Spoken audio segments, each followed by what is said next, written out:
Ladies and gentlemen, we're back. We're back. It's been nearly 2 weeks since me and Paddy done a podcast. Keith here from Commander Hoop Celtic, as you all know, and Paddy here from the Juggle Gyms. We're on Facebook Live, Twitter, and YouTube. If you're popping on to the Facebook, please move over to the YouTube and press that subscribe button as well. Paddy, before we start, I just want to give a massive shout out to the people in Paddy Browns that actually recognised me and my channel. Thank you very much. Thanks very much for the feedback as well. Some of you were giving me really good feedback, made me go home happy man. But let's talk about the game yesterday. We have loads to talk about tonight. The game, the player awards, the new appointment as well, the game coming up the weekend. Loads to talk about. We'll get all the comments through as much as we can. Tell it, comment below where you're watching from as well. And the questions most of all. What did you think of yesterday? It was one of the ones, mate. Like, very disappointed with the performance overall.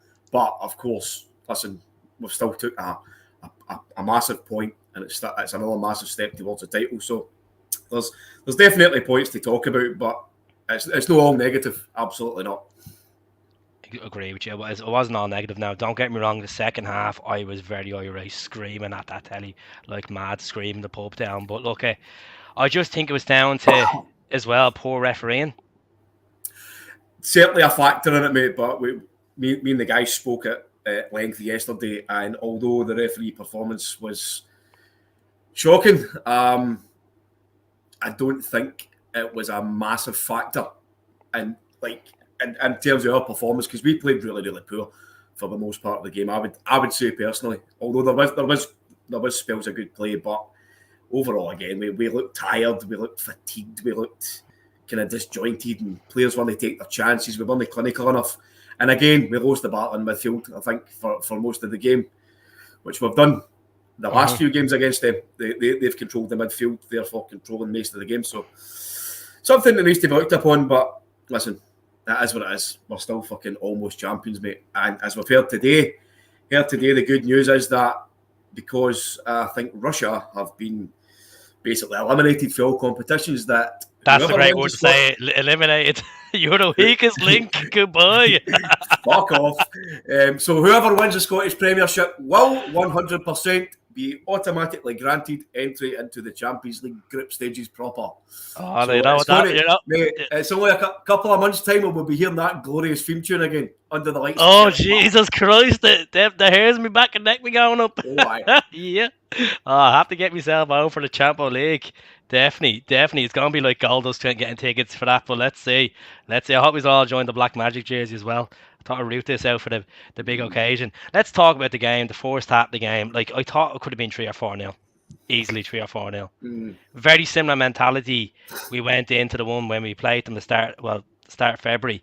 But there was something very similar to the last time we played them in the Cup.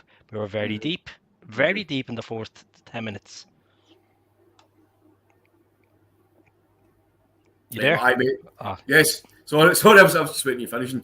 No, as you say, mate, it was a pretty much a continuation on for the semi-final. The way that we approached the game, I suspect. Well, I was hoping that we were going to basically turn up yesterday and fucking blow them out the water performance-wise. Mm-hmm. You know, full Celtic Park, almost full Celtic Park in the sun. Really, nothing to lose. You know, it was more that they had to win than anything.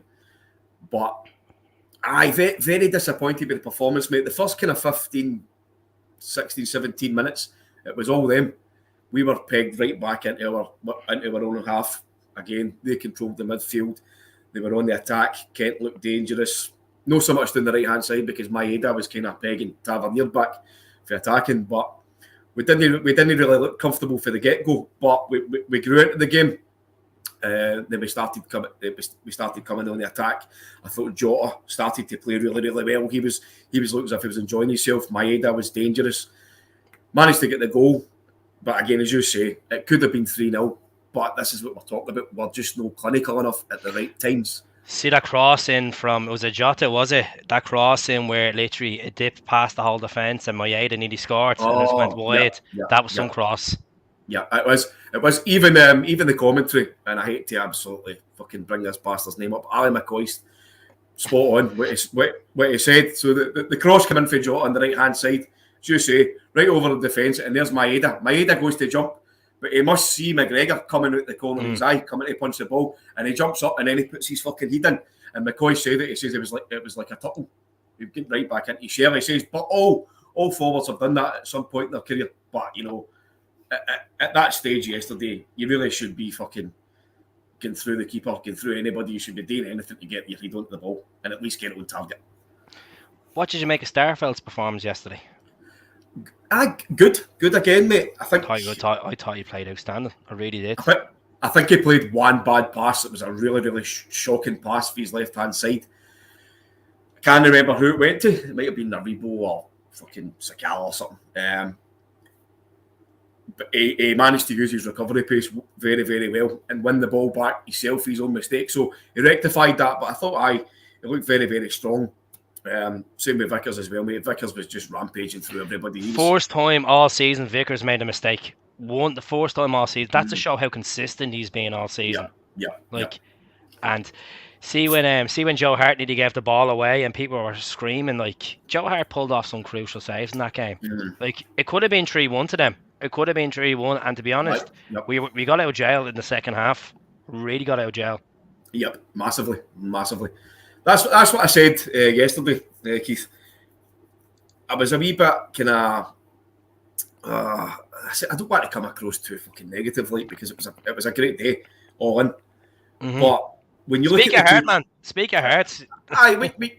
When you look at the two teams, mate, that was probably our strongest team this season, bar maybe Juranovic missing. But if you look at the other side, that wasn't anywhere near their strongest team. You know, they were missing Morelos, fucking Hadji, Barisic, Roof. You know, they were missing Ramsey. Fucking Ramsey, fuck's sake. But no, they were missing some big players, and again, they had a lot of the momentum. You know, that midfield has been a crucial cog the last couple of games, and Hatate, I can't for the life of me understand why Hatate started again. That's what I want to talk to you about. I think that was a bad decision by Ange. Like, bad decision. That's a bad tactical decision. Like, the guy has been saying for weeks that he's burnt out. And I think you could say, I was talking to one of my friends during the week in Glasgow, and we were having a chat about the players are just burnt out. They just look completely because you could see that the game's actually taking a toll on them. And yesterday was a prime example that, you know, the second half we're not dominant. And I was saying to Rory on the Rebel podcast yesterday, he said, look, I worried about us in the second half because we look like we're always born out in around 60 minutes. And we have a strong bench there, but like obviously Beaton came on yesterday, Giakoumakis came on, who else came on? Rogic came on. Rogic played all right. People were saying on the comments last night in my YouTube video, like, Giakoumakis made a difference. Hardly if we didn't score. I think he did to an extent because you seen Kyogo. Kyogo's game yesterday was more about pressing the defenders. Yeah, it was pressing. He was everywhere. He was on the right. He was on the left. Excuse me. But when Giakoumakis came on, there was more of a kind of emphasis and hold-up play through the centre. So when Rogic came on with Giakoumakis, it was allowing Rogic to kind of burst forward and try and kind of break through. But it didn't really happen. Obviously, in the second half, we never even get as much as a shot on target or a shot on goal. So that was, for that kind of viewpoint, it was fucking shocking.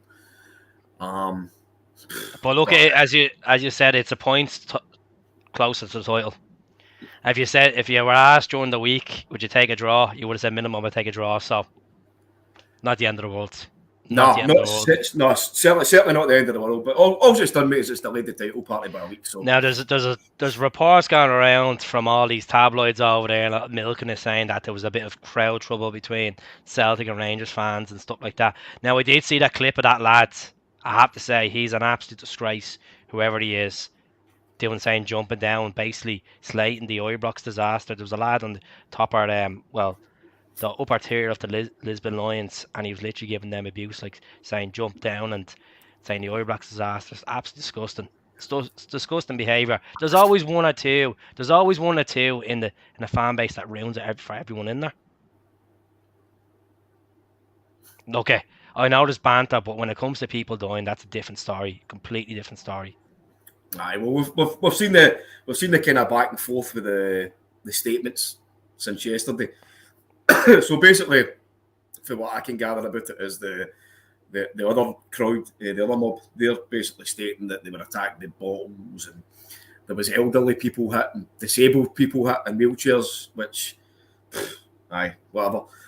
Any of the videos that I've seen, mate, I'm seeing fucking seats being launched for the away crowd, bottles, everything.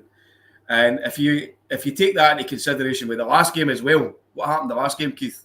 Fucking bottles flung everywhere, pieces of glass flung on. Yeah, like the last time they were in Celtic Park, what did he do to Celtic Park? They smashed the place up. What did they do every time they're in Celtic Park? Yeah, but they ripped. Look at the poor toilets. The toilets were ripped apart. Aye, listen, there's a couple of reports coming out today that says there was like over 100 seats vandalised, and they were probably fucking flung into the family end. But aye, listen, it's just another piece where I would personally be advocating. Do you know what? Don't fucking let them back into Celtic Park again.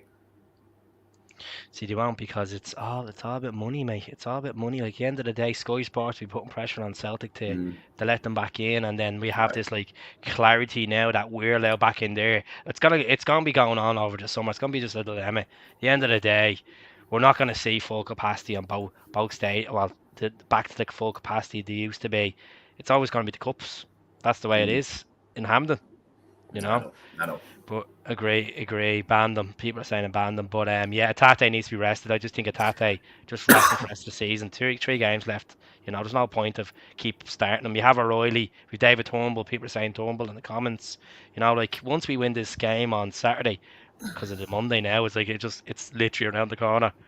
Mate, say before yesterday, see if you'd asked me, like, would I start Hatate? I would say absolutely not. He's been shocking.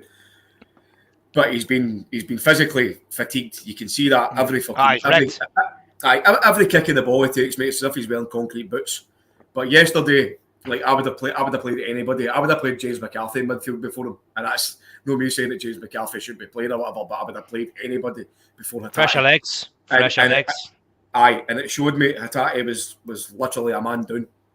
You know, it gave them almost an extra man in midfield, because he was trying to chase the ball. He looked as if he was blowing out his arse. Every single pass fucking went there. Fucking. I think he was. I think when he got the ball, I think he was second thinking what he was going to do next. And like, even when he was doing the sprints to try press down, it was like he was losing that he just he's missing that, like, that yard of pace. And you know, it's sad, because he made his debut against Hibs and he was absolutely outstanding. Like, but look at. You know, his form is temporary. Let him have a good rest over the summer. He's after having a full season in the J League. People forget about that as well. Keith, I think he's played something like 52 games in the last calendar year. Something ridiculous like that. But and in different positions as well. Aye, left back, fucking centre mid, left wing, anywhere. But I said that yesterday. See kind of in hindsight when you're looking at it. So obviously we've saw kind of signs of fatigue in the team, which you hinted at earlier on. But if you look at where we've came from at the start of the season, the Postecoglou's only been in the door for, 9.5 months. I think it was the 10th of June. He was appointed. There's been a massive turnover since then. Players, then obviously the guys have come in for Japan. Kyogo first, and then the trio, Maeda, Adaguchi, Hatate. What we've had to do for the start of the season, mate, we've had to have a burst of pace throughout the entire team to catch up. So for us, this season has been like a sprint, whereas for them it's been a kind of marathon. You know, they've been taking it easy, but we've had to fucking run out the traps and get to the very end. But now what's happened is we're starting to kind of falter, but we're still going to get at least a neck over the line. That's the thing. So, like, you can't like Rangers haven't really changed their style of football since Van Bronckhorst came in. Like, to be honest, like, we had to change the whole system. You know, go to this 4-3-3 system. As you said, it's all about pressing. I thought what I seen good yesterday about the game was Starfelt took the ball on, took it past for the boys. It was like a Christopher run. And when he went down, I was like clapping. I was like, that's fucking it. And I just kept thinking, I was like, you know what? All the doubters on my podcast, right up yes. And there was a great moment for Maeda yesterday as well. And I know he never really had the best of games, even though he set up a goal. But there was one point, Maeda, who was playing on the left-hand wing, left forward, he ended up at right back at one point, chasing the ball down, chasing Kent. So for me, that showed fucking great desire and commitment. But Again, it's just it comes down to being clinical, doesn't it? Especially when you're up front, you need to take your chances in big games like that. And we took one of them. It was a brilliant goal, excellent goal, great cross from Maeda, great run for Jota. Barisic left fucking standing like a statue again. So, folks, give it a share if you can. If you're on Facebook, or there's a share button on YouTube. If you're on Facebook, please subscribe. Don't be a dafty. YouTube channel, an extra sub. It means that you'll get daily content as well. It's free of charge. Same with the Jungle Gyms as well. I want to talk about Jota. Do you think that's his last derby for Celtic? Personally, mate, I think so. I've you've spoken about this before, and I think when you look at Jota's obviously had a lot of positive moments this season. He's been brilliant for us over the course.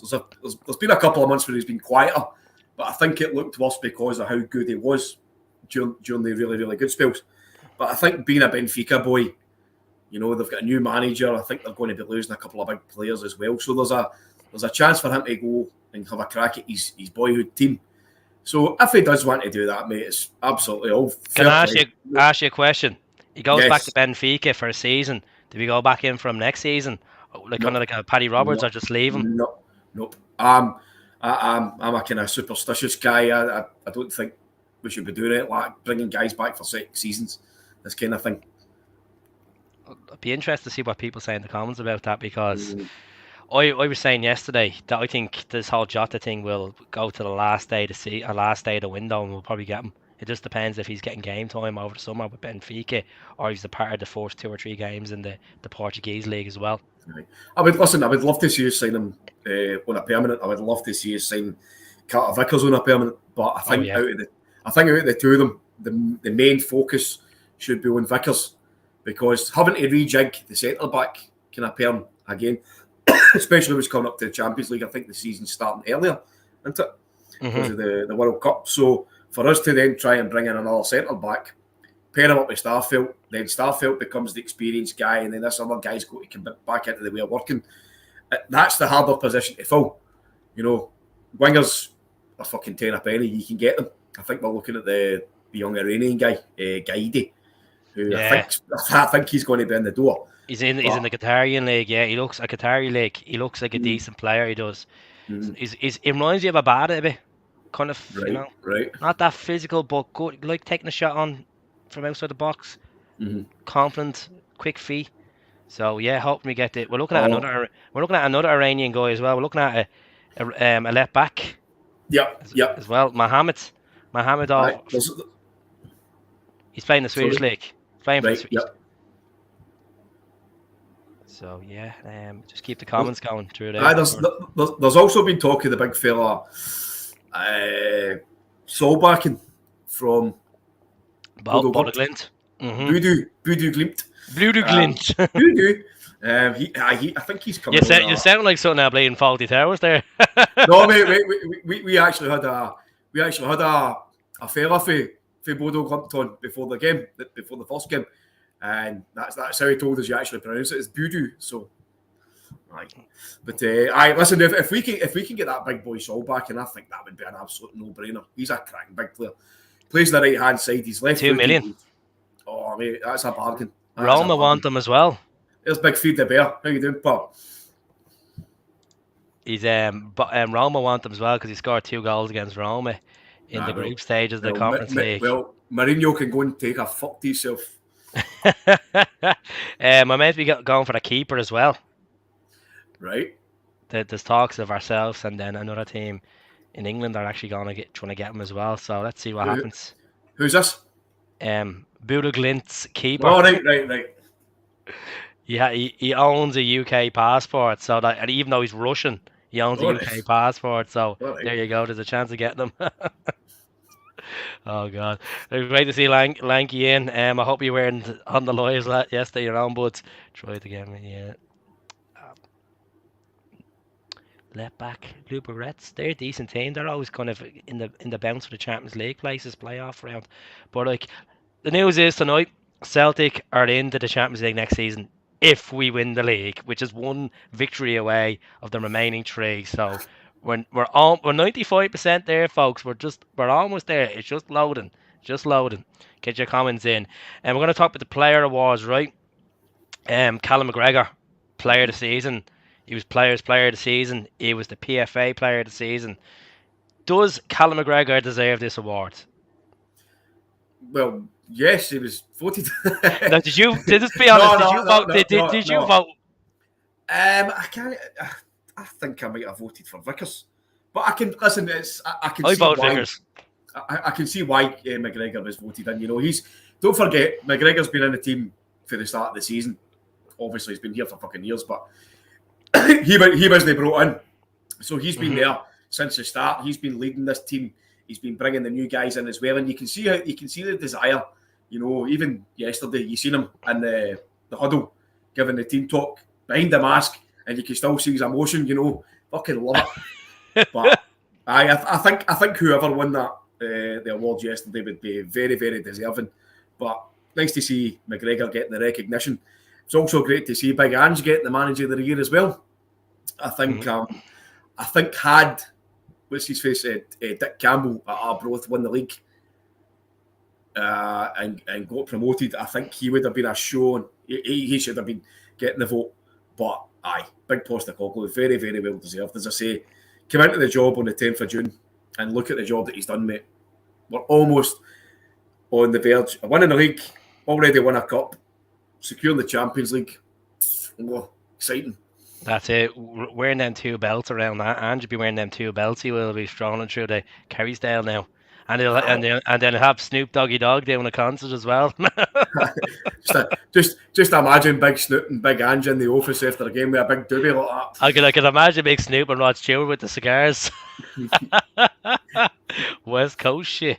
Oh God. But now look, you have to. And Ange obviously deserves the Manager of the Season, but what Callum has done, like we've said this on the channel many times, and people probably saying it to their mates as well. This time last season, you said Callum McGregor's going to be the captain, the fifth for Celtic, regardless. I know we are still in the process. Looking at Manager would have been like, he doesn't deserve it. Didn't deserve it. Don't deserve it. And then obviously took it from Brownie. Brownie left. That huddle when we won against Dundee. That huddle. That at the end of the game, bringing the players around, the way he spoke in the press conferences, getting a few goals in there, being a leader, especially for the derby games, getting stuck in. You're talking about that huddle yesterday and geared up for it. And then he was obviously hurting from the semi-final.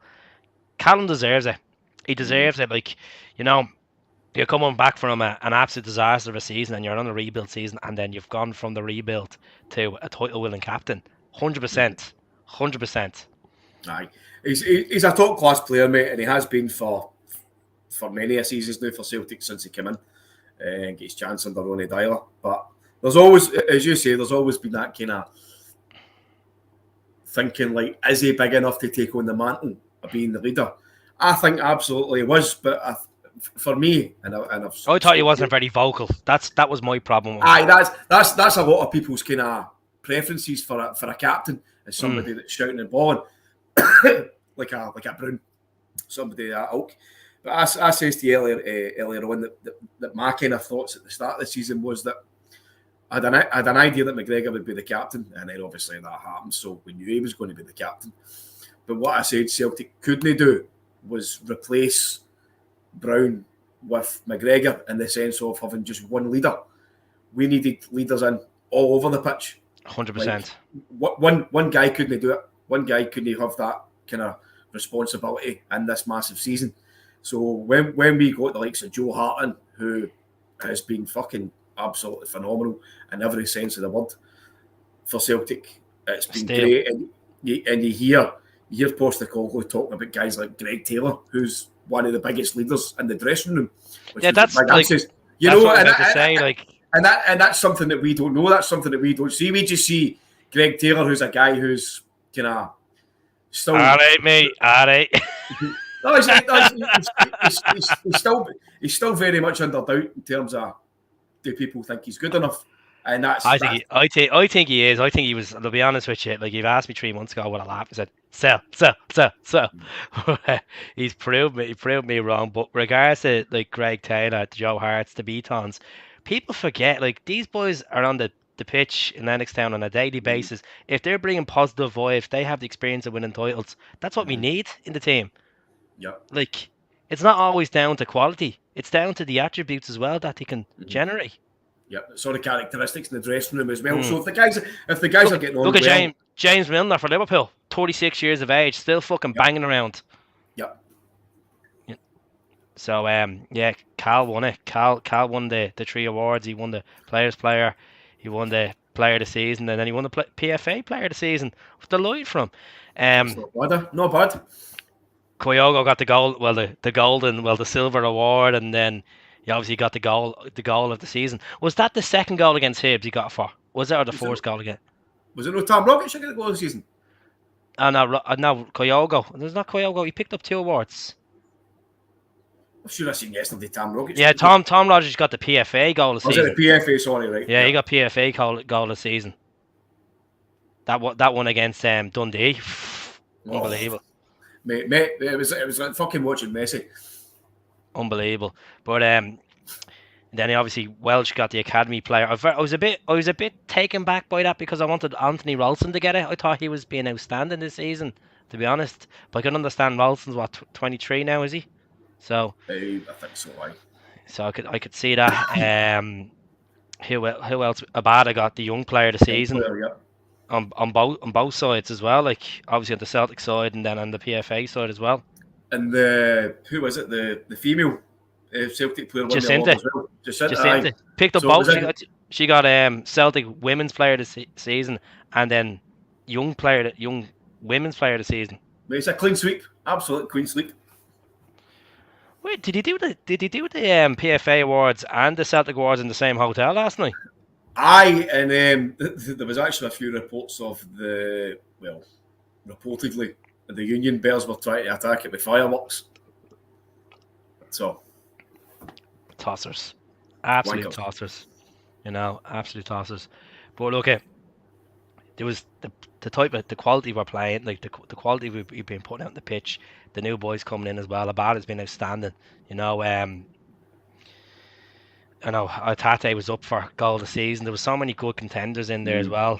You see the pictures of Maeda last night in the Sioux. You see O'Reilly in the Sioux. I put a post saying 67 shades of O'Reilly and all.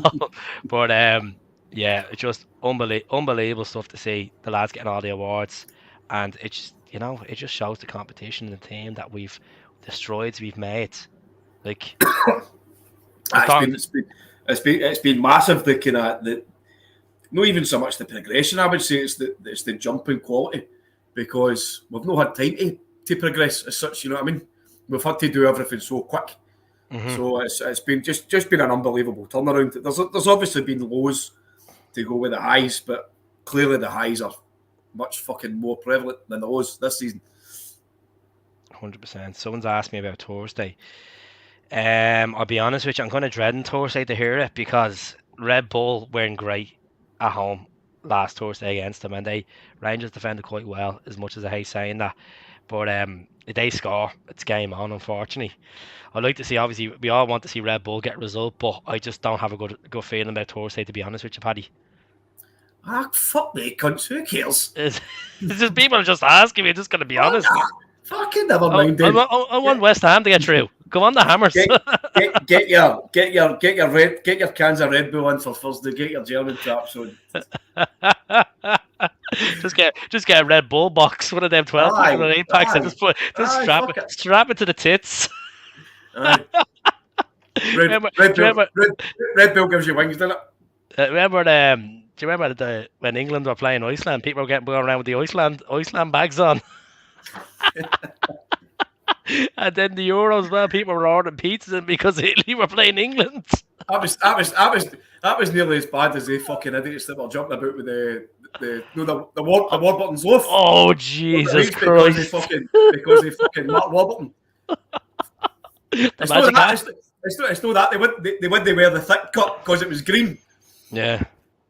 Oh, fucking morons, man. No, Red Bull. No, that's the other Red Bull. Salzburg. Salzburg is the Austrian one. There's two, obviously, the Red Bull conglomerate. I've got a couple of teams. One's the Red Bull Leipzig and the other one. Yeah, mark me words on this. Red Bull Salzburg. If Paddy Klamala keeps banging goals in the MLS, he'd probably be joining the Bundesliga Red Bull. Aye. Wouldn't be surprised, closer and to home. You've also got John Kennedy is the unofficial scout for Leipzig for this game because he's Andy Hinkle is the assistant manager at Leipzig. Oh, big Andres Hinkle, what a man. I know you like him. I know you like him, mate. So we only talked about him a few weeks ago, remember? Aye. I like Andy Hinkle. I thought he'd done a decent job. So it's been reported that Andy Hinkle's getting kind of tips off of John Kennedy, and you had Ali McCoy during the week shouting about treason because fucking John Kennedy's trying to help Andy Hinkle. What's this? Denoyer Boyata. What's this about Boyata? Is Boyata not playing for Hertha Berlin? No, last time I heard, Denier's with Leon. So no, Boyata, is he not playing for Hertha Berlin? I know Denoyer is playing for Leon. That's what it says. Are they talking about the Belgium side here, Eddie? I wonder if Kevin's having a wee discussion here talking about the next thing that we're going to talk about, the new signing.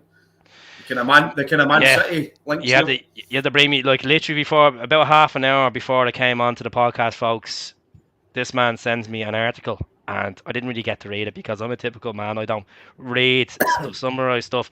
I'd rather just literally go straight into it, the voice message. Tell the L97 people what's going on. So about half an hour roughly ago, Celtic released a statement on their website saying that we have appointed a new head of first team recruitment and transfers. You might know the name when I tell you. It's a guy called Mark Lawwell, and yes, it's the son of Peter Lawwell, but it's also a guy who's been for the last 10 years the head of Manchester City's recruitment, and obviously because it's Man City, it's part of the FSG group or City group, whatever you want to call them. Which has got FSG is Friend Race Sports Group. That's the pool. Sorry, it's City group. I knew it was one of them. So it's the City group. So they're obviously they've got their fucking tentacles into Man City, Yokohama Marinos, where obviously Postecoglou came from. So Postecoglou says that he's worked with Mark Lawwell for the last 4 years, I think it was. Two of them's got a great relationship. You're about to say Mark Warburton there, wouldn't you? Oh, get your magic fucking heart. No, fuck that baldy bastard. So Mark Lawwell's been appointed, 51-year-old. Postecoglou says that he's got a great relationship with him and he's really, really looking forward to getting him in and get things going. Now, I know a lot of people are going to say right away, fucking here we go, the old bold romantics have started again. Where's Peter Lawwell? He must be in the back doing shady deals. Well, I think he probably is still doing shady deals at Celtic. But, you know, when you look at it in isolation, Keith, the boy Lawwell has been, I say the boy, he's 51, fuck's sake. You know what I mean? The son of Lawwell. Baby Lawwell, right? Yeah, just before you go into that, remember Brendan Rodgers playing Anton Rodgers on a couple of trial games for Celtic? Do you remember that? Aye. But go ahead. Fucking Anton Rodgers, Jesus Christ. I was like, who's this lad? Who's this kid? Anton Rodgers. Sunday League, like, you just put the sun on, you know? Oh, fucking hell. Oh dear, Magnificent Seven. He would have been. But what was I saying there? So Mark Lawwell has been a massive part of the head transfers at Man City for the last 10 years. You know, he's oversaw transfers like Aguero, fucking guys like this. So he's certainly no mug. But you look at Celtic's dealings with Man City over the last 67 years, maybe 8. We've signed a lot of players for Man City, and I'm surmising that it must have been through the links between Mr. Lawwell and fucking little Lawwell, the 51-year-old guy, you know, who's a wee boy. But we've signed a lot of players, mate, and mostly I would say to good success. You know, guys like Guidetti, Patrick Roberts, Boyata, Denier. I liked Cham. Guidetti. I thought Guidetti on the field was a cracking player for Celtic, Oh, but aye. his attitude was absolutely rotten. That was a prick. A Cocky as fucking fuck. absolute belly, mate. Daniel Zanzi, unfortunately. Azani. Who else? Frimpong. We got Frimpong as well. Lowell's only 63. Where did he get 12? I'm sure I seen the day was. I read an article saying he was 51. Young Shagger Lowell. I'll double check that one. Getting his all in his comfort. Hey, listen. They're Scottish, mate. They started early. Folks, if you have kids, don't be to tuck this off. Oh God, we're just Big Peter Lowell. Big Peter Lowell in the back of the fucking close, giving it I'm trying to find this bastard's age now. Oh God, what have we been doing? Yeah, Frimpong as well, folks. Yeah, Roberts. I didn't know Santos Laguna had a links with the City Group. That's a new one for me now. I knew. Oh, mate, they're massive. They're absolutely massive. Like I think in Europe, you're talking Man City. Is Al Hilal have links as well, don't he? I think so. Who's the other one? They've got Troyes in France. I think they've got a team in Belgium. They've got Girona in Spain. I thought they have two. I thought there's two teams in Belgium they have links with. Aye, they have. I can't mind the name of it. It starts with an L or something. But that's just in Europe. Oh, Leechan or something like that, isn't it? Lecken or something. Lochran. Lochran. Jesus, me, Leechan. Leeken, speaking to Leeken. You're starting the German early already. he's low, not Shagwell. There's Shagwell there. There's Shagwell. Nicham. We've got a bit of Nicham. Nicham. But see when you look at the City Group as well, as I say, I think they've got the team in Melbourne City or something. I think one of the teams that are going to be playing. They've got teams in Japan, China, fucking teams everywhere. But they've also got a massive kind of merchandise kind of fucking. Sure, remember bubble. Damien Duff? Remember was it Del Piero that was playing for them? Or he was playing for Sydney, wasn't it? Did he originally had a team in Sydney and then he moved to Melbourne, didn't he? Aye, that's right. And I could be wrong. I know there's soccer rails on this. I'm not sure, but I know Damien Duff played for Melbourne City, and he was part of the City deal. I was going to say the FSG there again. The City Group. But that leads me on to something that I said to you earlier on, which has kind of popped into my mind. So at the start of the season, when all the reports were coming out about who was going to be the next manager, and even before Eddie Howe, the kind of rumour mill started to come out pretty strongly. We were linked with the fella Enzo Maresca for Man City, the youth coach. Yeah, the youth coach, the Baldy guy. I can't remember if he's Baldy. Sure, wasn't he the favourite to get the West Ham job? They thought Moisey wasn't going to stay on. I think so, Yeah, I think he was like the favourite to get the West Ham job at one point. Right, and then he got sacked for. He went to Parma. Got sacked, didn't he? Sacked after 6 games or something, I think. Aye, get up you. But when Maresca's name was getting touted to be the manager, we were also getting another name for Man City, Keith, to come in as the director of football, and that guy's name was Fergal Harkin. Now, Mr. Donegal Harkin, Fergal Harkin from Donegal. That's the one, mate. Not Fergal Sharky, Fergal Harkin. But apparently Fergal Harkin and Mark Lawwell are like that in terms of the working relationship at Man City. So that could be another name that kind of creaks out in the next couple of weeks, possibly. Fergal Harkin return. He wasn't too happy at the time when this director of football thing never happened, and then Ange obviously came in. We need a director of football. I know Michael Nicholson has done a decent job since he's taken over since Mackay, and it's mad to think we're talking about Lawwell's here. This time last year, Peter Lawwell's like public enemy #1 at one right.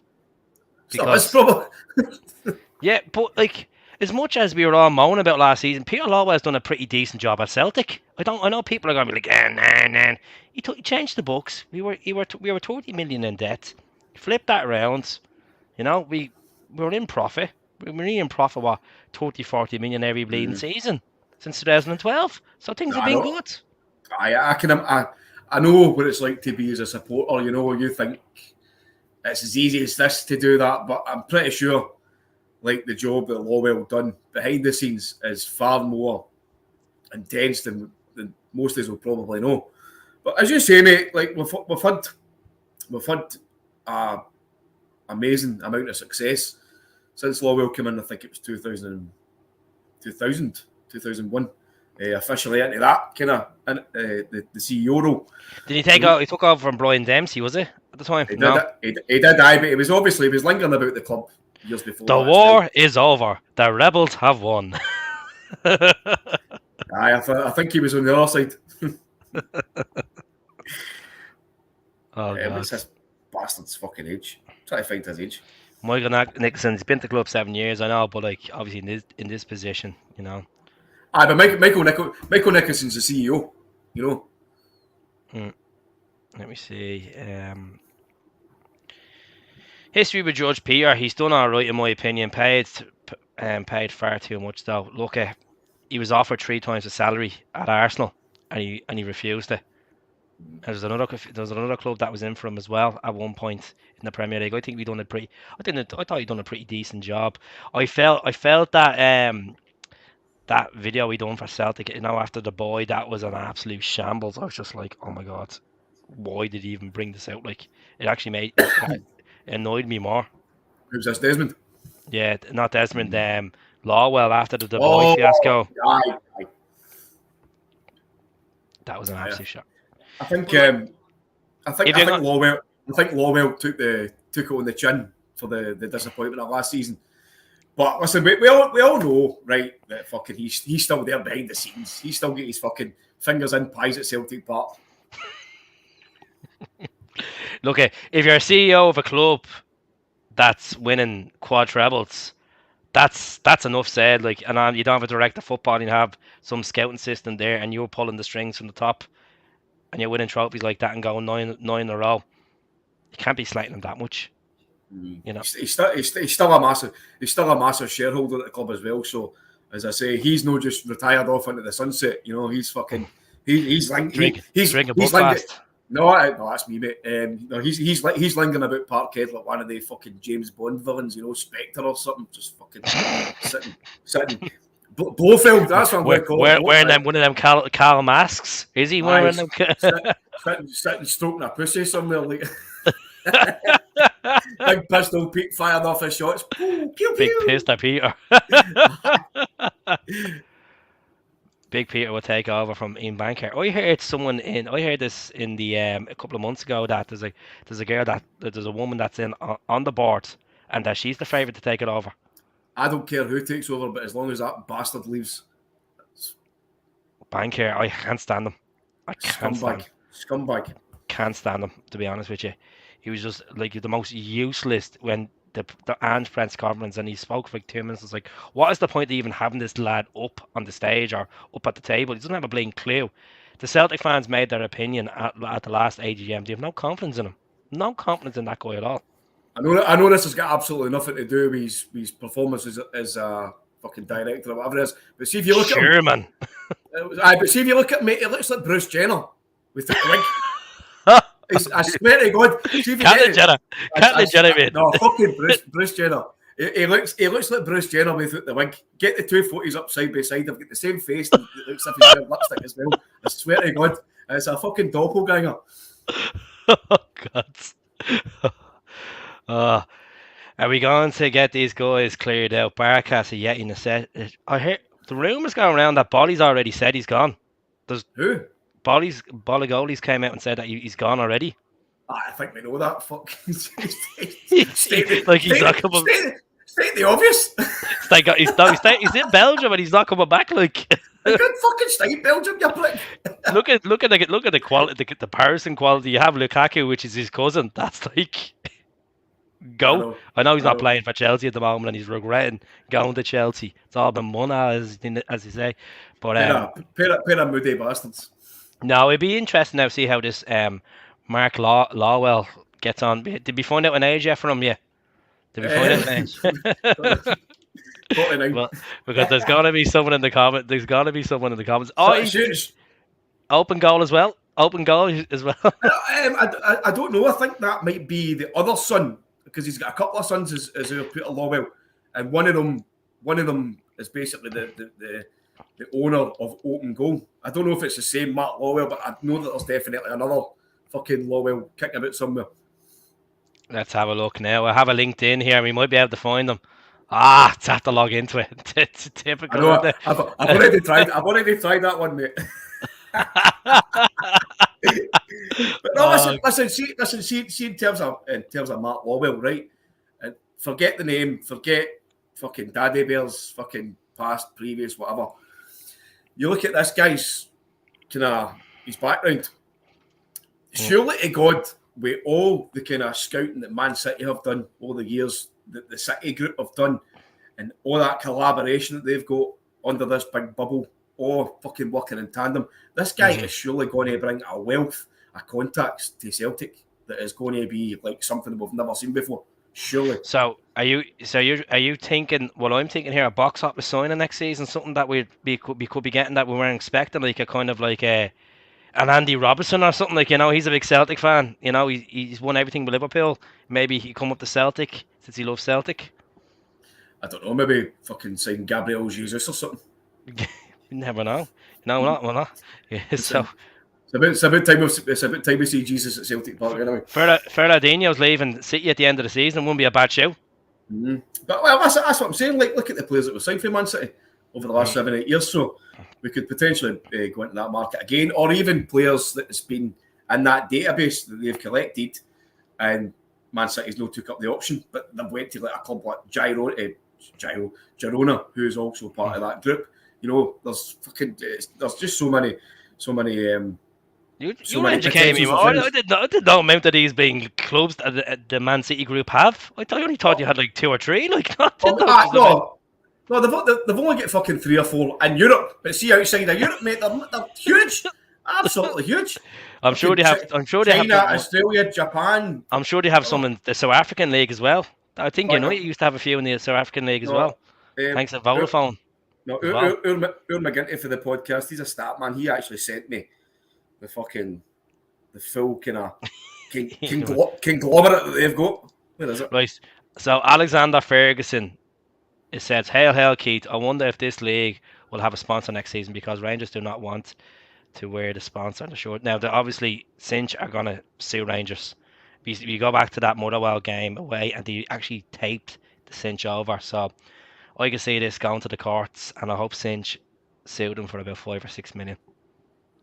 And they still owe money to the Defence Pater and to Sports Direct, as we know. And they still owe money to Celtic. Let's not forget that. Yeah, for the toilets.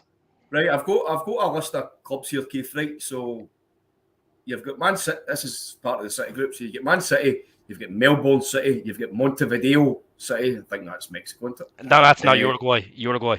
Is that right? You've got Lamel SK, who's the Belgium. I think New York City is obviously Ronnie Dyler's team. Big sexy Ronnie and Fran Rores as well. What a guy that is. Mumbai City, which is obviously India, which is a massive untapped potential. Girona, Sichuan Jinu, I think that's that's the Chinese league, yeah. Yokohama, then you've got Troyes in France, but they've got all sorts of. That's where Paddy Roberts went to. Yep, they've got academies everywhere. They've got their own specific marketing fucking academy as well. City Football Services, Japan, Singapore, China, India. Wow. Well, that's madness. The amount of links they have. Yep, and they were founded in 2013 by ex-president Ferran Soriano of Barcelona. So links to Catalan as well, mate. I think the money's on the way in at this rate. I think we should be wearing the black and gold again at this rate. I wouldn't mind if we go black and gold next season. By the way, listen. Here's another wee kind of a wee theory as well.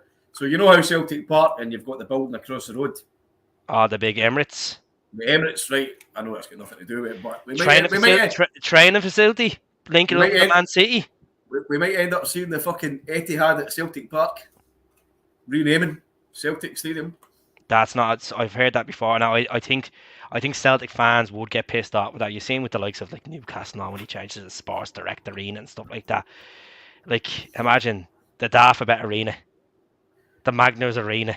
Mate, let's be honest. Would you really? I know it's care bringing that? a few bob in, but would you really care that much? Because see, to me and you, it's either going to be Celtic Park, Paradise, or Parkhead, or as some of these fucking crackpots are calling it now, Parkers. Let's go to Parkers. Fuck off, fucking Parkers. Parkers. Who do you think they are? Shouldn't be allowed into the stage. Should be banned for life for saying calling the Parkers. Probably rocking up with fucking knee socks on and brogues and. Did you know for a club Santos Laguna? Yeah, I do indeed. I do. El Juarez played for Monterrey as well. I know we did have links to Santos Laguna back in the day, and I think that's how. Is that how there was a connection there with Celtic and Pedro Caixinha? I think. Yeah, remember we invited over some of the Santos Laguna fans over. Remember we had a Mexican. We actually had a Mexican kind of section on the Celtic, on the old Celtic.net. Did we? Yeah, Mexican section. Well, Spanish section. You know. I thought I was just pissed when I was trying to read it. I couldn't see the words. So let me see. 20 goals, 13 assists this season. Watch him on YouTube and you will sign him up. Who's this we're talking about, Paddy? Who's this we're talking about? Anyone say this boy? Scott Twin? No. NK Dons. I get told about somebody that we were really, really highly looking at down in England. That must be the guy. Scott Twin. Okay, we had a chance to get Van Tony and look what happened there. And John McGinn. I know. But we also got Matt O'Reilly for MK Dons, so. Yeah, we'll definitely look at that. Right, we have Hearts on Saturday, Celtic Park, 12:15. Bit of a strange kickoff that is. What's the crack with that? Well, obviously that's going to be for fucking English football, somewhere on Sky. Because I think that game's on Sky, the Hearts game. So. Yeah, they're all the remaining Celtic games are on Sky. They jump on the bandwagon because it's the end of the season. The rest of the season don't give a fuck. I know Celtic, obviously Celtic TV mostly have the rights for the home games, but still, like, you know, the deal with that gobshite bleeding boy, it's, you know, James McFadden's not bad. I think he's not very vocal at times, and then Stidian is grand as well. You know, we all love Stidian, the king. But listen, a 12:15 kickoff is great for the fans going to Celtic Park because when we pump Hearts on Saturday and when we are announced as champions, going to Europe, that gives them plenty of drinking time after the game. So every crowd.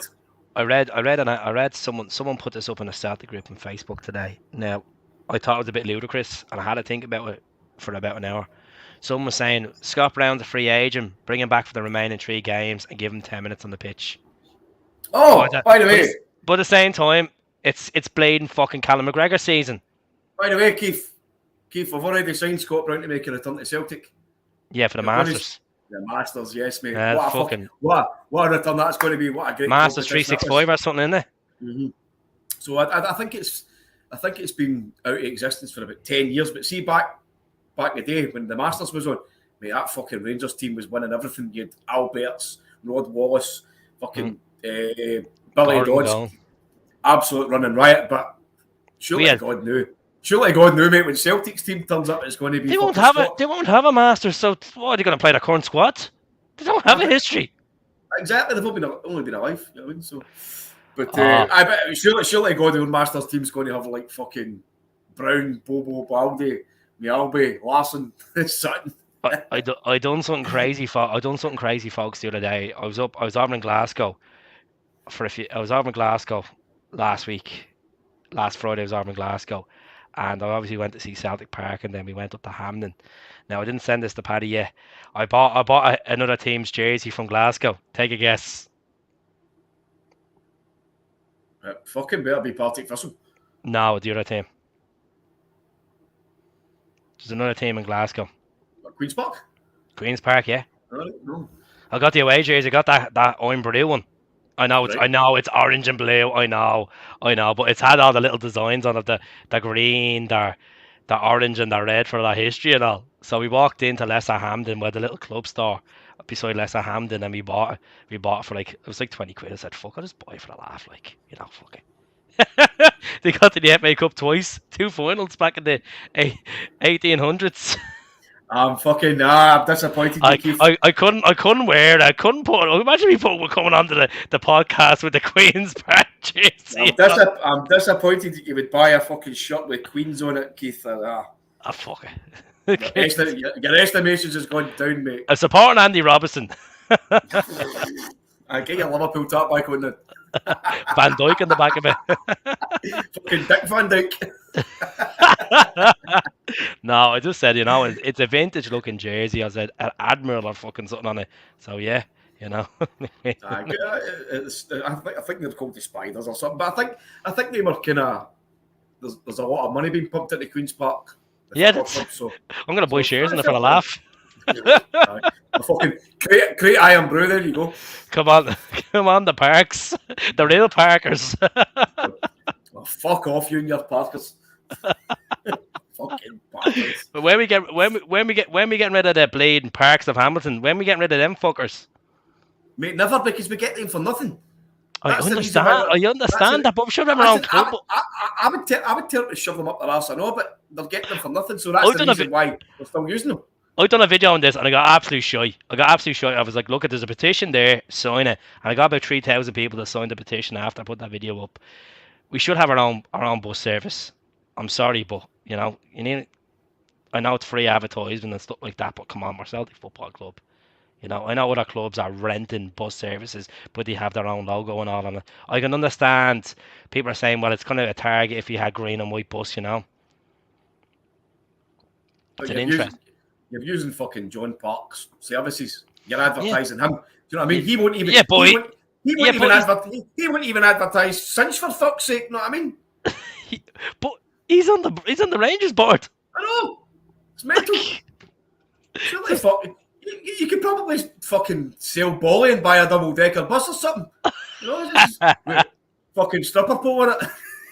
Oh, stop. See, when I went to get that jersey the other day with Gaz, they were showing us their buses in the corner, little fucking mini buses. They were like, back in the day, we had Iron Baru coaches. I was like, what? Show us pictures of the Iron Baru stuff. Okay. Bit of laugh. Good to see Frank in. Frank, what's the controversial comment tonight? There's always one that comes in. No fear, Frank. Surely not. No, by the way, he's spot on. But we need to get rid of a lot of deadwood in the summer. And even if we can get some money recouped back for the likes of Barcas and a Jetty, and you might only be talking maybe £1 million each. It's something, and it's something that can be used. You're talking that if Bournemouth, I don't actually know how Bournemouth are getting on, to be honest, but I think if they get promoted, then you're guaranteed a £2 million clause because of Ryan Christie. I've heard as well with Christopher Oyer, we're guaranteed an extra 3.5 million because with Brentford staying up. That's what the talk of the street is as well. What about Edward? Is there any clauses there with him? I don't think so. I don't think anything to do with Edward. I haven't read into Edward. I know with Christie's 2 million. Sure, did they not get promoted the weekend, or do they have to play another game, or what? I don't think they're promoted yet. EPL Championship. Let me have a look. Sure, Nottingham Forest are on there. Fulham won 7-0 today. Against Luton. Jesus Christ. Luton were tipped to come up. Luton are 6th in the playoff. Right, so there is 4 points in it between Notts and Bournemouth. So if Bournemouth, how many games left? Is it 4 games left that's left in it? Or 2 or 3 games left? Let me see. 2 games left. There's not yet. The next game's tomorrow, but between Bournemouth and Nottingham Forest, that's the playoff spot, you could say. So Nottingham Forest have to win the last 2 games and Bournemouth have to lose. So look, I'd rather see Bournemouth come up because it's giving us 2 million quid. And that's the only reason for me anyway.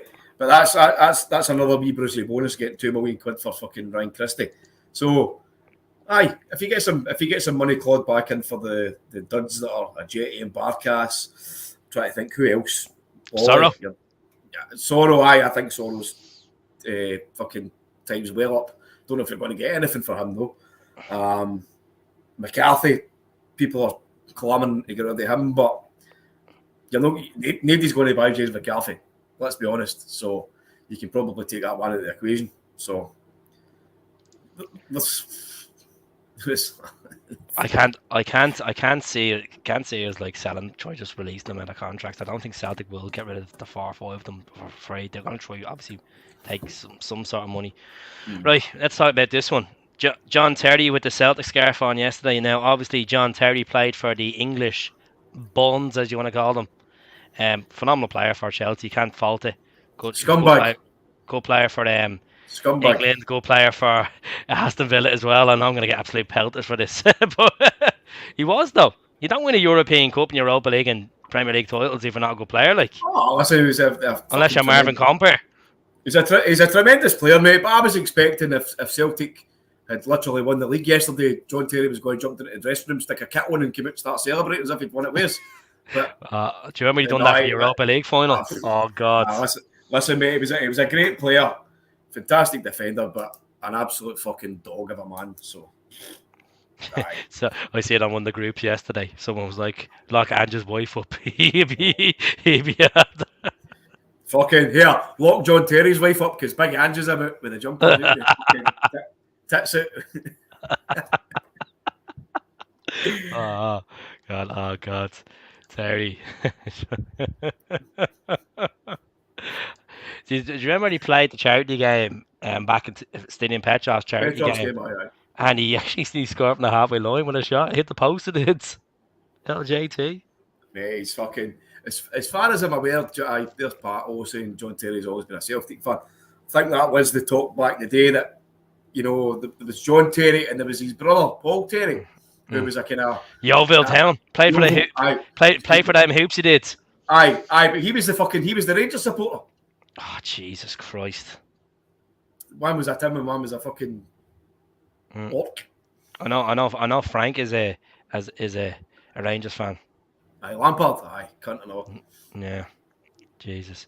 Everywhere we go. So what we expecting on Saturday? You expecting us to hammer Hearts, or what do you think? Well, that was a question that we were talking about yesterday on the pod. I think that we need to have a really, really positive response in terms of our approach to the play, because I think Hearts are almost, I know we say that they're the fucking diet Huns, but I think that they almost kind of model themselves on that crowd, especially when they're playing against us. So sure, I seen videos of them like what's that gobshite that's the Rangers fan, is it Abdul or whatever his name is? He was up at he was up at Hampden and he was there hugging them and all, and I was just like, manky, that's just absolute minging material. And they're going around the Union Jacks and all, and I'm just like, lads, seriously, they're all booking the same. It's all all a weird breed of people. Right, inbred, as they were to think about for there. the Warburton bread. Fucking fucking couple of yeast infections kicking about there. But no, I think Hearts will try and do the exact same, mate. I think they'll try and be strong in the midfield and kick a couple of guys off the park. So what we need to do, mate, we need to drop Patati for a start. Need to get Big Tam Rogic back in, and I think we need to figure out a way to play Kyogo and Giakoumakis in the same team. I really do, because Giakoumakis for me is the perfect centre forward that we've got, and for me he would start. Well, look at Matt Tynecastle. He fucking class, hadn't he? No, I know, but in saying that, like, how do you drop Kyogo? Because Kyogo's been so integral to your team. He's an award-winning player now. You know what I mean? He's he's just a quality player. Well, do you know why they would drop Maeda and bring Kyogo in? I know Kyogo's more effective in the centre, but look, you want to get physicality against Hearts, and that's what. Look, at the end of the day, this is the risks you take. But Kyogo's played fucking as a wider player most of his career. I know he said in the wee interview before Sky Sports via his interpreter that if he had the choice that he would play through the centre. But hey, he's played out wide. Sorry, most of his career. When he was coming into Celtic, I'm 95% sure that Ange actually said that he was bringing him in to play kind of on the left hand side. Mm-hmm. So he's only had 3 games, as far as I can remember, Keith, playing other than the kind of central player. I know he played at Ibrox on the left. He's played somewhere else. Came on against Hearts, his debut on the left as well. Right, and then the game against St Johnstone, the Jackie Mackie scored his first goal. He played on the right hand side. Yeah, He wasn't as effective, but you can't really turn around and say that he's not that good after fucking 3 games, you know. So we definitely need to try some kind of combination and get a fucking throw him in a fucking an empty well. Fucking he's now on TikTok now. Good lord, just a different. He's just disgusting, isn't he? He literally just goes around Glasgow thinking he's going to start fights on his own. Like people recording and all. Like someone just needs to put him to the cleaners. Put him to the cleaners because it's just disgusting the way he is. And do you see him for the Celtic game? And he's there giving it all to the Celtic fans at Ibrox now. And then literally we scored and he shut up and then the police ripped him out. Like, fuck me, he's just a couple of fucking sandwiches short of a picnic, that boy. Oh, he's definitely a ring bell anyway, 100%. Aye. People are saying in the comments here, change the system around, folks. We're about to win a title. No point changing. Let's just win. Let's just win the title. No point changing it. We don't need to change the system, but we can change the personnel within the system. Like 100%. my head is his work rate is second to none. Now nobody can argue that he's lazy or anything like that. The guy just never stops. He's fucking incredibly quick. But where yesterday showed was that he's still lacking in end product, end quality. I know he had a great cross for the goal, but at times you look at him and he looks like a fucking Sunday League player when he's coming on his end product. What I recognise with the first half of that game yesterday with Mayen and Kyogo, they were kind of going for the same balls. I said this a few weeks ago on the podcast, very similar to the type of run, and it's going to take time for him to get used to that. You know, but my either for me, he's really good on the left hand side. I mean, look as I said earlier on, look at how his best game I think has been against Dundee United away or Libya away. Libya away. Livingston, I would say. Definitely. I know he scored his debut and all, but he didn't really get much chances after against Hibs. But yeah, I put Kyogo on the left, bring Giakoumakis in the middle. I would try it.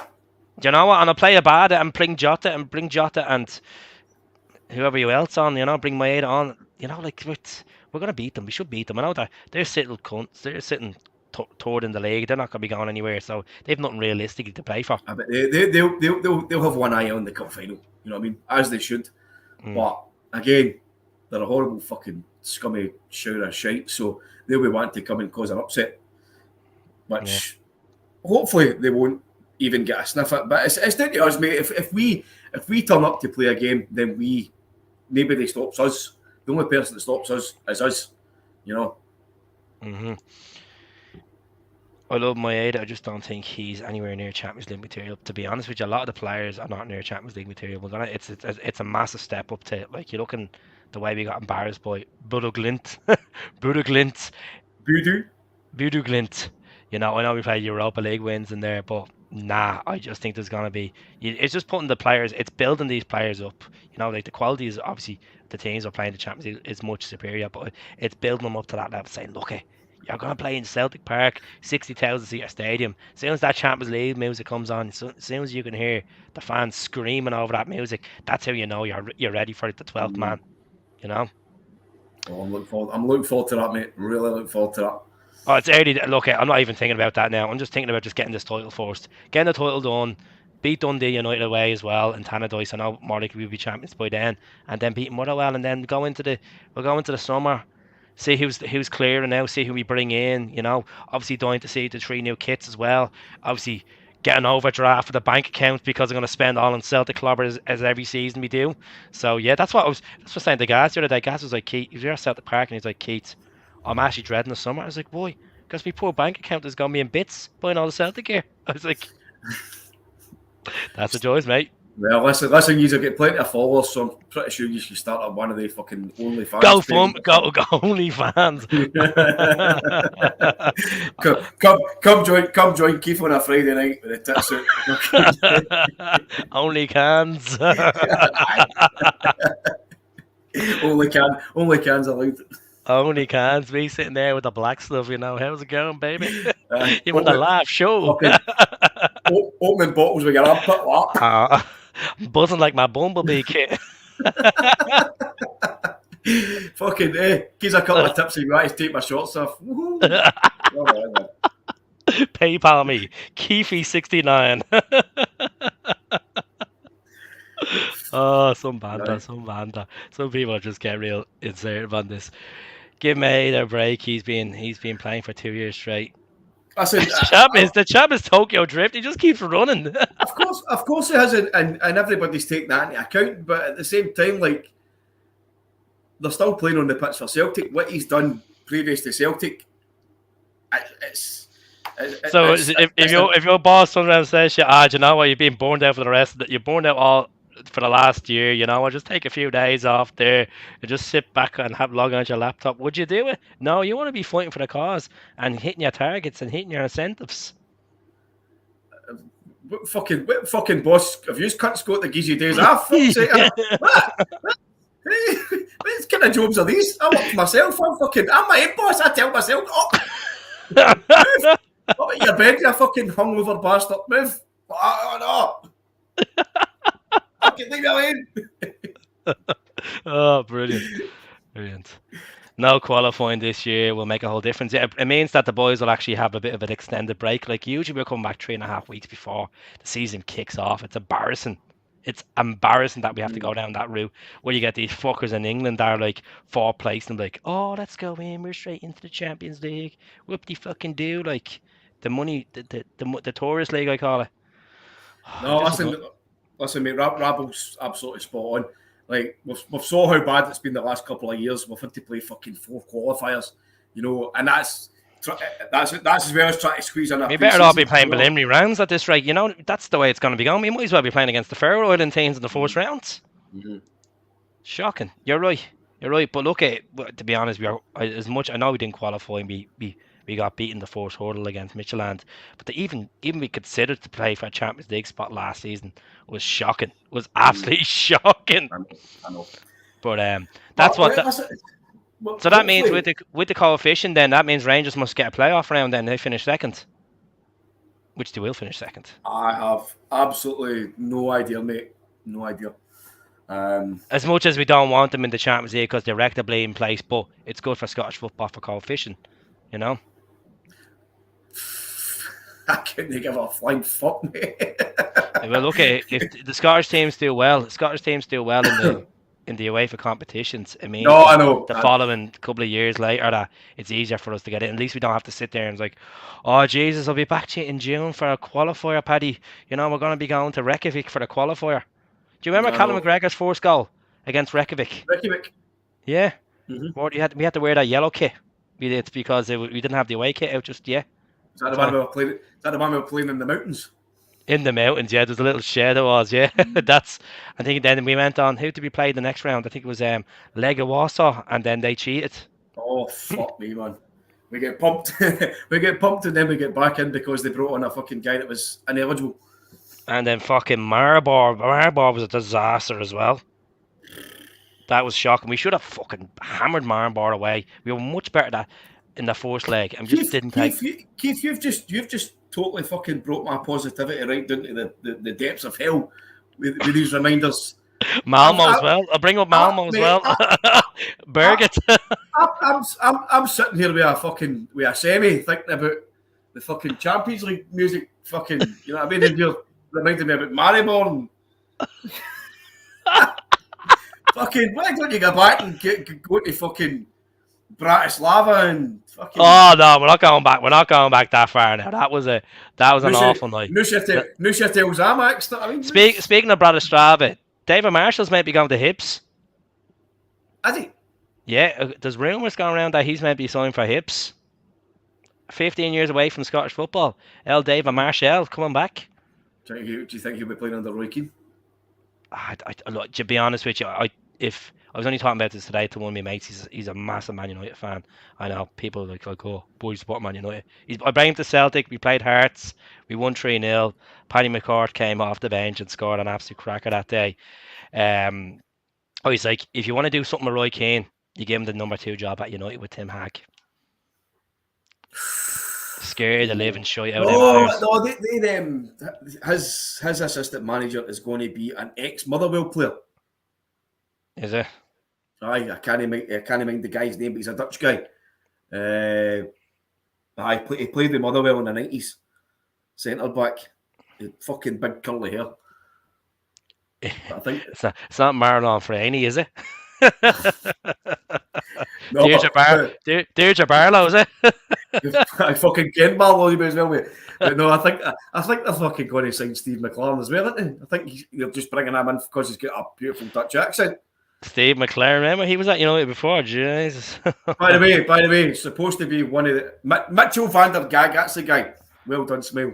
Sounds like something at the red light. Sorry, no offense to any of our Dutch subscribers here, but it does sound like something at the red light. To be honest, we went to know about that, would we, Keith? I've never been there, so maybe one day. I'd like to go as a tourist. drink some Heineken. Bring on a divorce. Woo! Okay.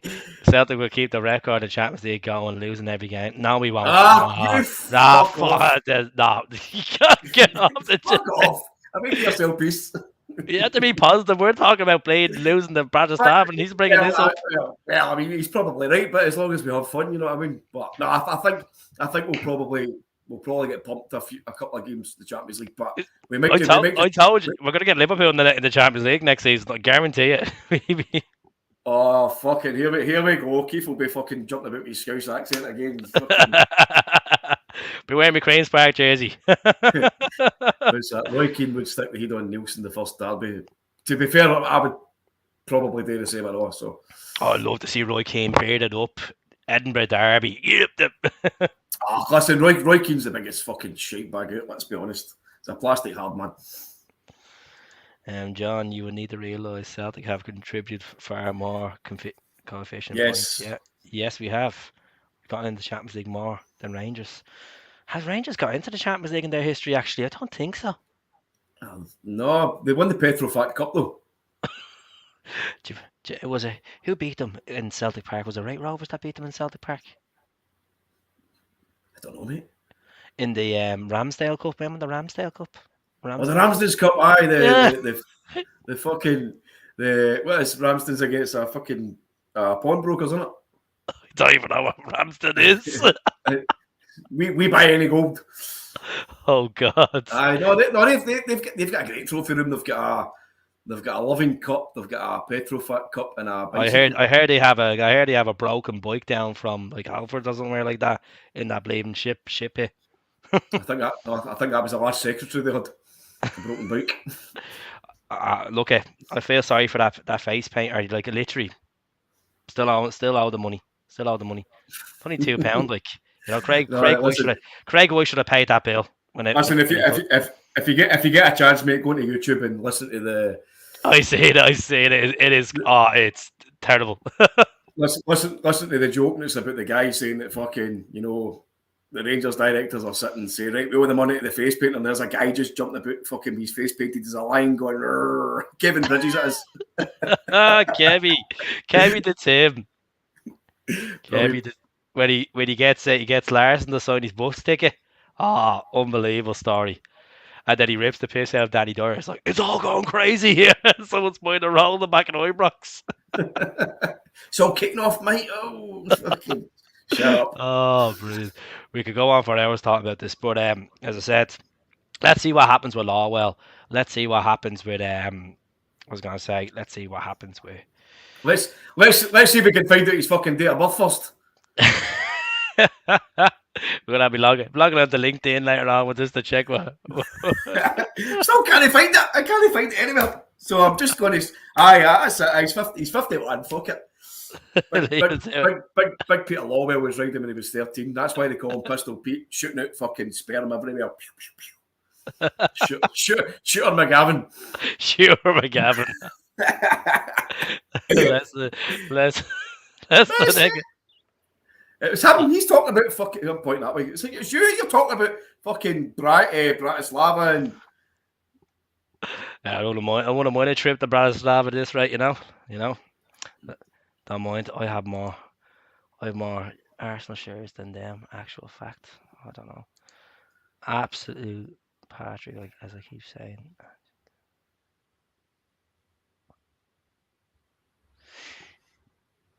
Look, we don't know what Ange's interested in, Frank. To be honest with you, we could, as fans, we'll have to believe in his confidence and believe what he wants to bring up the pitch. Look, who would have thought Carl Starfelt would have took a run like that yesterday? You know. By the way, Frank, Sunday was yesterday, mate. Listen, Sunday names. That's it. It's Monday. It's Monday now. It's a new week. We move on from that result. We look at the point. Who's this lovely young man here? Boys in green. Thanks, mate. This is a Celtic podcast. Didn't know Lawwell, son. Recommended Ange to Celtic. Absolutely brilliant from the fella. That's it. Well, look, there's loads of stuff going on behind the scenes that we don't know about. I think he's about the third person to have claimed that fucking moniker, isn't he? That he was the guy that recommended Ange to Celtic, because first you had Don Mackay saying it was him. That he personally tracked him down to Japan and fucking fed him sushi naked kind of stuff and. Poor Ange. Fucking poor Dom. That's how I get a sack. Going to an interview fucking naked with a set of chopsticks and a bit of raw fish. Hey, why is for Celtic? No, get the fuck. This is the rugby anywhere, pal. Fuck off. Oh God, poor Ange. Poor Dom. Poor Dom. Dom's living the dream. Hopefully in the future we'll find out exactly what happened. But look, it's been a successful season. Look, as you said, bumps and bruises. Fucking Dom. Do you know what his first name is? What? Con. Oh, that's a blank one. Aye, fucking Dom was shooting blanks, I know. That's it. Look, Frank likes to say his opinion. He's like everyone else likes his opinion on it at the end. No, but listen. Frank's spot on. Frank, we were talking about it yesterday as well, mate. Yourself and all, and we spoke about how our midfield has been overrun by them the last two games, and it's only because they've used brute force. They've used the fucking basics, kind of midfield play, getting a guy in to fucking go and dominate, break up play, don't let the other team play football. So we. And as Frank says, I'm totally agreement with it. We need to have a guy there who is the balance to that, because we've got guys who are lovely attacking football players, but we've not got that kind of enforcer. And that's something that I would always have in my team, especially if you're going to have a three-man midfield. I would love a Wanyama type, a Lennon. I'd take Wanyama back from Montreal. I would take his brother back for whatever the fuck is, just because it's a Wanyama. I'd love to see a Wanyama back at Celtic. But there's talk about Ideguchi being a kind of defensive midfielder, and I know we've not really seen a lot of him, but I don't see it. I don't imagine it being the case. Like that's it. We got to see the likes of Ideguchi coming in the summer, like to actually play a bit of decent football. I know he's obviously at the club and he's not getting time, but obviously he'll come into pre-season and start getting it fresh. These boys are wrecked. They have to be on the Stags. They have to be on the Stags for a full year in Japan. Leave them to it, leave them to it. But like Maeda looks like he's not slowing down anytime soon. Oh mate, he doesn't sleep at night. He just plugs himself in and charges himself. I say he's been drinking Red Bull. Definitely on he's been on the book fast and Red Bull put together. I sincerely hope so. We read this one. Right. Well, look, we're going to leave it there, folks. It's been a good an hour and a half chatting to Paddy McCord, I call him. But we'll catch up. If someone's asking us when we're on next, I'm probably going to try Saturday night after Are we going Friday night? It's up to yourself, Paddy. Are you up to your eyes this week? I'm out on Friday, and Saturday night's got to be. I can probably be available Saturday night. Look, you'll have your bottle of Moët beside you anyway, so you'll be grand. Have you, No, but I'll have a fucking a moe sticker on a Buckfuzz boat. What'll be? uh, yeah, but I'm raging not going out to the pub for it. I have the kids this weekend, so look, I was blessed yesterday. The old man last minute decided, "Oh, I'll take the kids." I was like, "Happy days! I'm going to the fucking pub. Lovely me." And then when the lads comes up and he follows the ticket, he goes, "Thought you were on daddy's duties this weekend." I goes, "Trust me, mate. I'm gonna have a lot of drink. I'm gonna sober up before I head home, and I have the kids tonight. I'll be fine." Woke up this Mate, morning. see if I get the chance to go out on Saturday night to celebrate Celtic's league victory, I would leave the kids with Kate and Jenny McCann if I had to. Do you know what I mean? As long as I go out to celebrate Celtic. Oh Jesus Christ! I'm kidding. I'm kidding. I'm kidding. Oh God. Look, we'll see what happens over the weekend. I'll hopefully get on anyway. I just want to say a massive thanks to everyone and to the people that watched the podcast that came up to me in the boozer. A few people from Scotland, from Coatbridge and places popped up and like, "I follow you." I was like, "Ah, thanks very much." Did It's on the you did you charge for autographs? Aye. I didn't chat for Were you signing tips? That's it. Keith was here on the back. Clevey Keefy. Keith was here on the back of the toilet door. Sure, look at the stickers on the hoops bar. There's stickers of my face on the hoops bar. So we'll try to get them in the other bars in the Elb Gallagate. Don't be worrying. I need to find more of them because I don't even think of any. I don't think of any more left at this rate. Look at have these little Larson cards, but that's about it. Well, yeah. So we'll see what happens. So if I go into Bar 67 for a piss on Sunday morning, I'm going to see your face plastered everywhere. Is that what you're saying?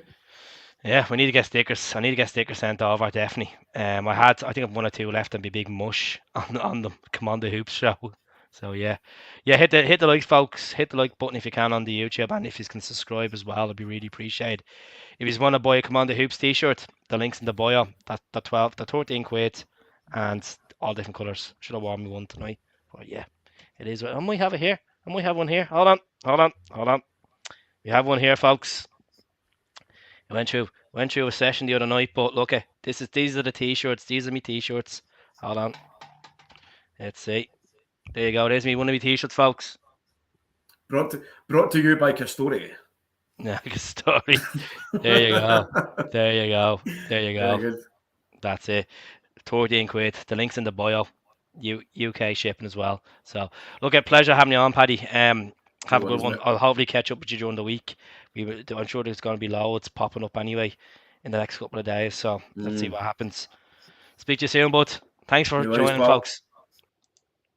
So, folks, great to have Paddy on. What an absolute legend of a man. He's absolute hero. Just have to kick him out there. He knows that. That's why he said to him. So yeah, I was going through the comments for the next 3 to 4 minutes. Any recommendations of a pub near Parkhead to watch the game? Couldn't get a ticket in time. There's a few. The Turnstiles, the Real McCoy, Squirrel, Brazen Head. That's my boozer. I love the Brazen Head. Frank does a good pick there. Let me see. Watching Glasgow Celtic, the Brazen. Yeah, the Brazen's a great place. I actually had the privilege to go into the Brazen from my day trip over last week. I had a day off work, so I said I'd pop over. Any recommendations? Yeah, we done that one. Great show. Glad you enjoyed it, Mo. Glad you enjoyed it. Give me a Motor Guts. Cheers, lads. Cheers. I'll hold you to that, Chris D. Chucky Arla. Not in Scotland anyway, Frank. Hit like. Yep. All these comments come through. Thanks very much. See you tomorrow on the Jungle Gyms. Yeah, Paddy does be on with his cast tomorrow night. I'm going to be obviously in the summer, folks. I'm going to be looking to obviously recruit more people to the podcast because I want to start making this channel a bit more exciting for you. We do have the odd Mick that comes on, Gaz comes on, Dell comes on. Dell obviously has his own channel. He's doing a great job, Celtic supporter. So we'll get more people on. At the end of the day, we'll see what the interest is in the summer, and if not, I'll just keep doing solo. Simple as that. So yeah, listening in on Saturday. Good stuff. I will be back on Saturday night though. I'll be back on Saturday night. I'll do a quick preview for the game on Saturday morning. See if I can get that sorted, and I'll be doing a preview as well Friday as well. So let's see what happens. I got burned over Celtic Park on Friday, folks, doing the YouTube video. So yeah, got absolutely burned. Is Maeda a full Celtic player? Yes, I think he is. I think he brings something different than other wingers. You know, he constantly chases the ball down. He's a workhorse and he has goals in him as well. So I'm looking forward to Maeda signing a permanent deal in the summer. That was the deal anyway. He'd come in on the loan for 6 months and then we buy him. So yeah. Glad you enjoyed it, John. Glad you enjoyed it. I'm glad everyone on Facebook, on YouTube, and Twitter enjoyed the podcast tonight. I know it's good to see a few familiar faces in. As I said, Paul Lambert was no bruiser. Paul Lambert was a beast. He was. Enjoyed the YouTube video, mate. Always good. I do apologise to anyone last night that watched the video I put up. I was on me other phone, so the sync on recording videos is not great. So I'll get a video up tomorrow. Back to work tomorrow. So but look, pleasure speaking to you all. God bless. You know, one week, as it says there, one game away from to be champions. Champions of the league. Who would have thought it? Champions again. Champions again. Champions again. Ole, ole. But pleasure speaking to you all. God bless. And I'll speak to you all soon. Legends. Before I leave as well, I'll pull up the old if anyone wants to buy a t-shirt, because I know that majority is do want to buy t-shirts. £1 off the t-shirt sale goes towards a mental health charity at the end of the year. So what we'll do is myself and It's a Grand Old Tea, his website, we'll pick out 2 or 3 charities and we just either pick one of them and we donate to it. Simple as that. So let me see. Got his teeth knocked out. Let me see. I'll get the link for you now, folks. The link for you now. 1 second now. We'll get this now. Bring us directly straight into the t-shirts. Now just click the t-shirts and you'll see the different colours as well. Set.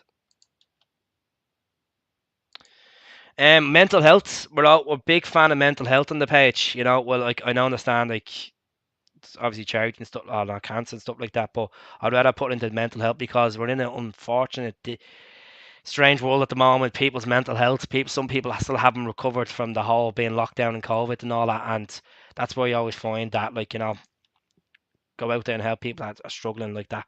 You know, so there's the link there. You'll be on the podcast, clicking it as well, and subscribe to the channel, free of charge. At the end of the day, telling me, share it. It's not gonna cost you to share it. And I'll speak to you all soon. God bless. Take care. Hell.